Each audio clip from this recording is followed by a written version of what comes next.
The Hawks won last night, so they advanced in the NBA Cup.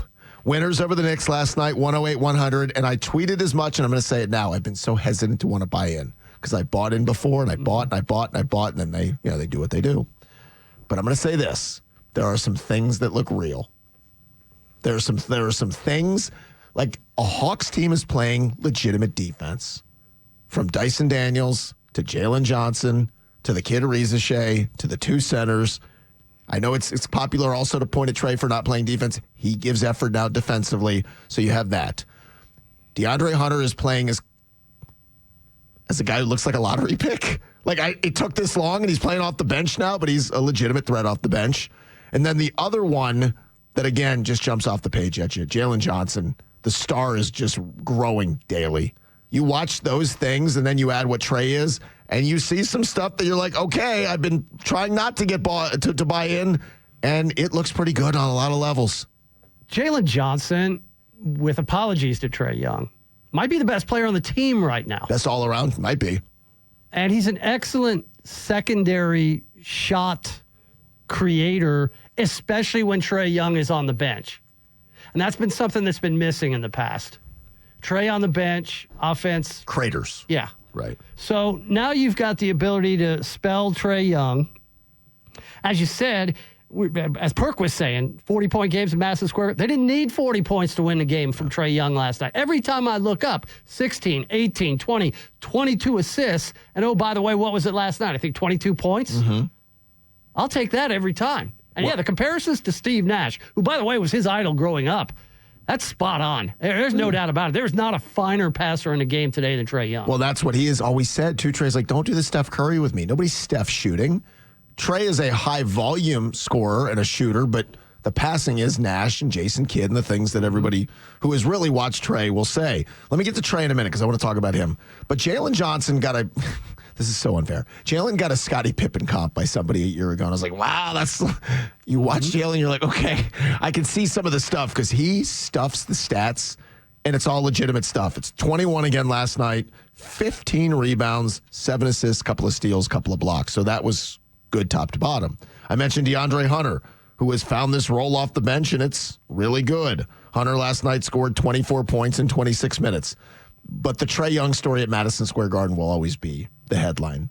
The villain Trae showed up in the second half to shut everybody up. There was a chant of F Trae Young early in the third quarter, and I don't know why those people would do that. It's like they don't learn, because then he, hulked up.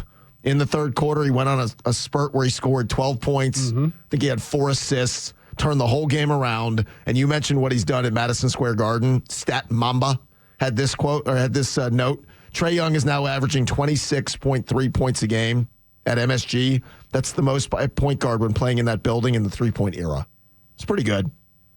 Sent the crowd home early last night. They were engaged. It was loud. I said it would be a playoff-style atmosphere, and it was, until it wasn't, as the Hawks just took the air out of that crowd as the game wore on. And again, this was a team that was down 7 at the half, was trailing by 12 in the first half, wasn't making any shots, but that defense let them hang around. Well, they dominated the offensive glass. They dominated the rebounds. Did you guys like Trae at the end of the game as he's dribbling the clock out? Starts rolling dice, rolls an 8, stops, picks up the money, and on the way out of the building, I told y'all. Yeah.